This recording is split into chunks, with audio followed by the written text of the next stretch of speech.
C'est Laisse-moi vivre, un thriller Ashley Hope, livre 3 par Kate Bold. Prologue. Meghan Archer lutta pour ouvrir les yeux.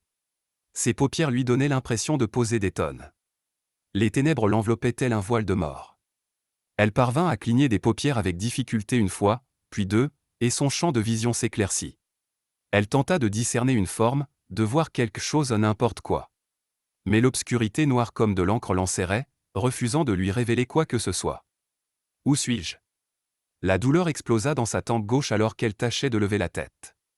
Une vague de nausée l'envahit et elle sentit un goût de bile remonter dans sa gorge. Elle se força à déglutir, elle avait besoin de tousser mais ne parvenait pas à ouvrir la bouche. Du scotch couvrait son visage, juste en dessous de son nez, serré sur ses joues et sa nuque, piégeant ainsi plusieurs mèches de ses cheveux blonds et bouclés. L'adhésif faisait plusieurs tours autour de sa tête et descendait jusqu'à son menton. La peur s'empara de Meghan lorsqu'elle réalisa que ses poignets et ses chevilles étaient également entravés.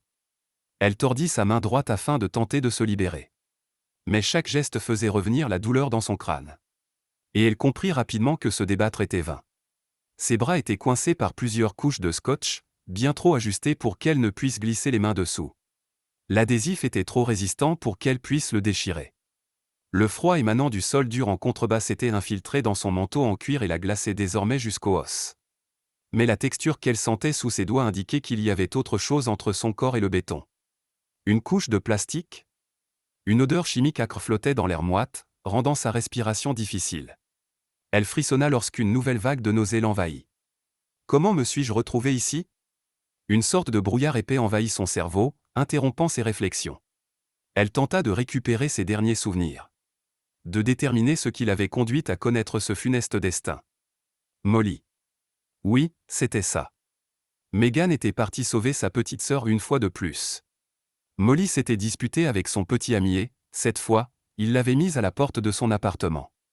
Elle l'avait appelé depuis Murfreesboro dans le Tennessee, au milieu de la nuit, et lui avait annoncé qu'elle n'avait ni argent, ni voiture, ni endroit où dormir.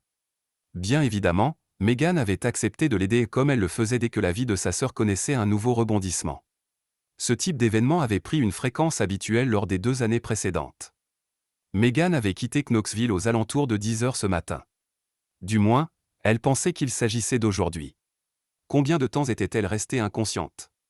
Combien d'heures s'était-elle écoulée? Un bruit attira son attention. Il semblait provenir d'au-dessus d'elle. Était-elle emprisonnée, dans un sous-sol? Elle tendit l'oreille et écouta. Elle distinguait une discussion étouffée au-dessus d'elle. Meghan hurla, mais le son fut assourdi par le scotch. Elle poussa sa langue entre ses lèvres afin d'essayer de décoller l'adhésif. Elle cria encore une fois, mais à nouveau, trop faiblement pour être entendue. Des larmes de frustration lui piquèrent les yeux. Au-dessus d'elle, l'une des voix prit du volume. Celle d'un homme. Un timbre qu'elle connaissait. Une succession de souvenirs envahit son esprit. Elle avait conduit le long d'une voie étroite un raccourci qui l'avait éloigné de la route principale, mais lui ferait gagner presque 30 minutes. Un discours enthousiasmant de Cecilia Nettle, l'un des agents immobiliers les plus reconnus du pays, résonnait à travers les haut-parleurs de son SUV.